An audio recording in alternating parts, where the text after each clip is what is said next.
Heidi and Frank show. Get Matt Iseman in here. He's a friend of the show. He's been on the program before, but you didn't hear his voice. There he is. Because Matt joined us on Dish Nation. How you doing, man? I'm doing great. I got to say thank you with your mispronunciations. I think you actually have me co-hosting now with an anti-American Middle Eastern war-torn country. I know. Akbar Ahmadinejad, huh? It's the closest I could get to your co-host name. Honestly, that's the only reason I have a job is I can say his name and go, American Ninja Warrior. That's it. Two things. Akbar is his first name, though, right? Yeah. But what is his whole name? Akbar Bajabiamila. Well, there's a silent G. There's a silent G. But you pretty much nailed it last time I was in here. I did. Show off. Bajabiamila. Dang it. Here's the thing with pretty much nailing it. I know that the finale of American Ninja Warrior happened and nobody won again, right? Nobody won. I know. So what happens to that $500,000? Well, is it... does it get no? I got a raise. Another raise. Yeah. On another 500 that didn't happen the year before? Thing. We might as well promise a unicorn because we've never given out a penny on our show. Did anybody get close? No, we actually went backwards. They made it to stage 3, and the Weatherman made it as far this year as anyone, but not as far as Brian Arnold made it last year. So we kind of went backwards. And the whole season, you kind of feel like it's this big, long date, and everybody's getting hot and bothered, and you get to the bed and you're like, listen, I'm going to go to bed now. And you're like, wait a minute. I thought we were going to get it on. Nobody won. I feel bad. So the final obstacle course is Mount Mojitos, right? Mount Mojitos. Mount Midoriyama. I knew it had a liqueur in there. Right. Mount Midoriyama. Okay. And it's Mount Courvoisier. It's ridiculous. It is. It's the world's most difficult obstacle course. It started in Japan, and to give you quantifiable numbers, they've had 30 seasons. So 3,000 people have attempted that course. 3 have completed it. Oh, so somebody in the world has completed it. Somebody has. The Japanese have done it there. No Americans ever done it here. No one's ever made the stage for it. That's they right. Are. But so what we did is last year we did USA versus Japan, and the Japanese guys came in, and they were heavily favored. The U.S. ended up winning. This year we expanded it. We've got the U.S., 5 guys from the U.S., 5 guys from Japan, and 5 guys from Europe. And I've played sports my entire life. I love watching sports. This was one of the most dramatic sporting events I've ever seen. Monday night, honestly, people are going to think we scripted it. We were sitting there going, no way! Wow. The ending of the show was mind blowing. We were just. How does it scored when it's a team sport? So what we did is we do heats, and it goes head to head to head. So 3 guys, rather than you competing against the course, you really are competing against the other guys. So to give you an idea, I think we have 6 records broken in the course of this competition, records that had stood for years. So the level of competition is phenomenal. Guys go head to head. There's a point per heat in stage 1. It doubles up in stage 2. Stage 3 is worth 3 points. So nobody's ever out of it, and that comes into play at the end. It was a ton of fun, and you get to see a little more success than we saw in this past season. Oh, well, good. Ooh, yeah. Okay. Is there an opportunity, like promotional wise, where you can take like regular Joes can show up someplace and just see? Because I'm just curious. We have walk-ons. Yeah, when we do qualifying, people will come out and just camp out 5 to 8 days to get their shot on the course.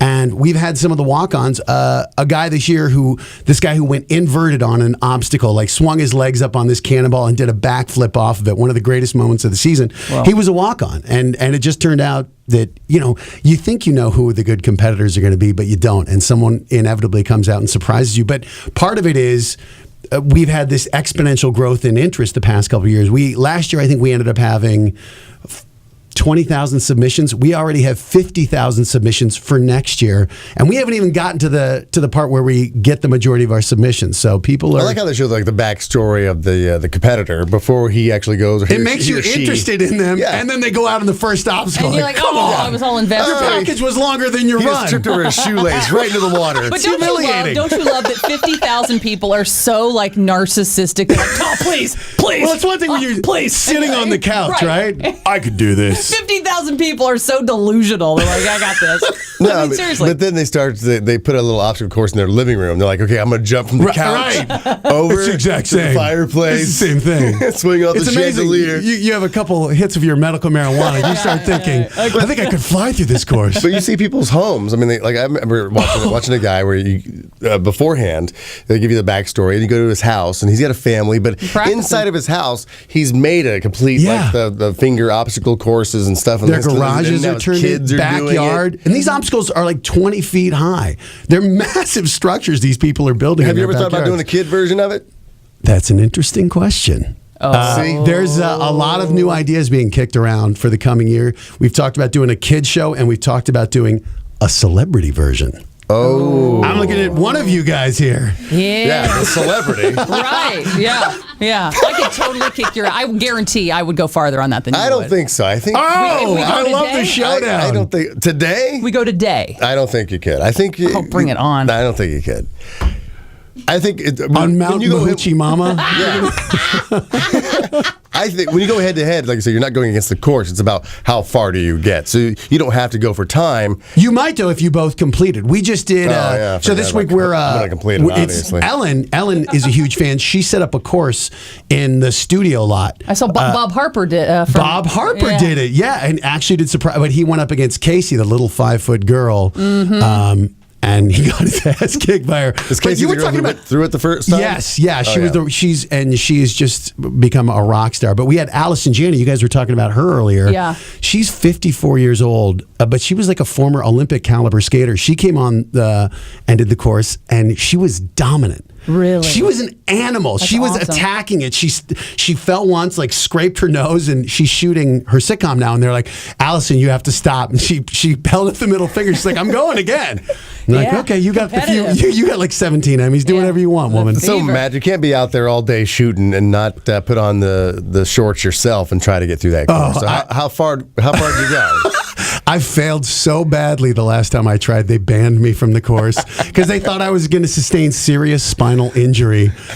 There's footage of me, and the worst part is like, I wasn't in the best shape of my life, and when I came out of the water, I like flopped in, belly flopped. I was like, I look like a fat whale. It was awful and so unathletic, like the face you make before you hit the water. It was. Well, I'm making sure. Awful. When we did contract negotiations, they just held that up. Like, looked like I'm working for free, huh? Yeah. Okay. When I do it, I'm gonna wear white spandex shorts with no underwear. So when I actually go into the water, everyone's getting a show afterwards. We have competitors do that who wear underwear. And inevitably they get on camera. And what's crazy, we have a guy, Evan the Rocket Dollard. His hook is less shirt, more power. He never wears a shirt, but he's got like a 27-pack. So the women are gays. We have a lot of gay fans too. Yeah.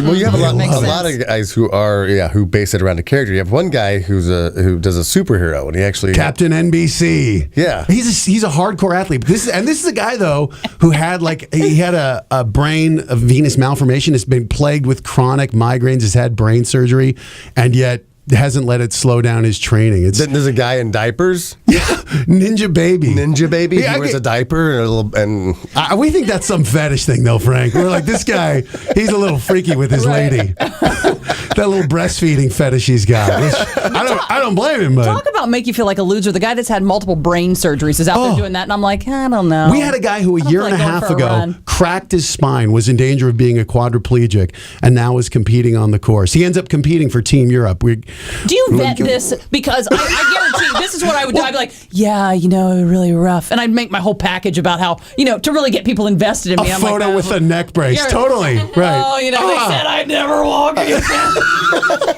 You're planting the seed in a lot of people's heads right now. I'm out here competing. Oh, come to the front of the line. We need to see your doctor's note. Your show me your scars. So, I'm mentally scarred. It's very hard for me to run. So this ultimate showdown, the USA versus the world, is going to air this coming Monday, This coming Monday, it's a 3-hour special to get in all the action. It was awesome. I think people are going to like it. It's a busy night. Lots of new shows are coming back, and Monday Night Football, but people seem to be interested, so we hope they check it out. Oh, so you're going up against Monday Night Football? Yeah. It's tough. I know. Fortunately, Chris Berman was announcing the second game. This guy's so unintelligible. I love him. He's a caricature of himself. I think people just tuned out. They're like, we're watching a foreign broadcast here. This guy's making no sense. Let's see what's going on. Who's your team? NFL has started. Broncos. Oh, man. Peyton Manning. I was at that Super Bowl. It was a nut-kicking affair for when that bad snap happened. It was it. 12 seconds in. There was nothing to cheer for. I just want to know if other Bronco fans felt it. Like, at that moment, you're like, we lost. We lived through those ones in the 80s, like the Niners and the Giants and the Redskins, and you're just like, it's happening again. Well, maybe it's your bad energy that's causing that. I thought if you're a true fan, you're like, no, we got to just put it on us. didn't it's she? It's fine. Peyton was looking up in deck 3 of that stadium. Iseman, what's with the negative face? Sorry, Peyton. It's my fault. Yeah. Oh, it's over. 12 seconds. I mean, watching Sunday night when the Broncos played the Colts. Yeah. And the Colts started coming back, and I was like, oh, here we go again. Andrew Luck is good. Oh, yeah, he is really good. He's good. I could see Peyton having that face that I had before I went into the water. This is not going to bode well. Well, thank you, Matt, for coming Guys, in. always You know the door appreciate is it. always open for you. Hey, awesome. Everybody, if you want to, I mean, it's DVR. If you're going to watch Monday Night Football, Yeah. it's just Well, DVR the football. Like, it's not like anyone live tweets those results, right? Yeah, never. Exactly. USA versus the world, American Ninja Warrior. 5 Americans versus 5 Japanese versus 5 Europeans. Epic showdown for global ninja domination. You can also follow Matt at Matt Iseman on Twitter. Thank you so much, man. Always appreciate it, Good to guys. see you. We'll come right back. We're Heidi and Frank. That was just a little sample of the Heidi and Frank show on 95.5 KLOS. Now, to get the show in its entirety on demand, and if you want to watch the show, we webcast it every day, all you have to do is go to HeidiandFrank.com and become a premium package member. Do it right now.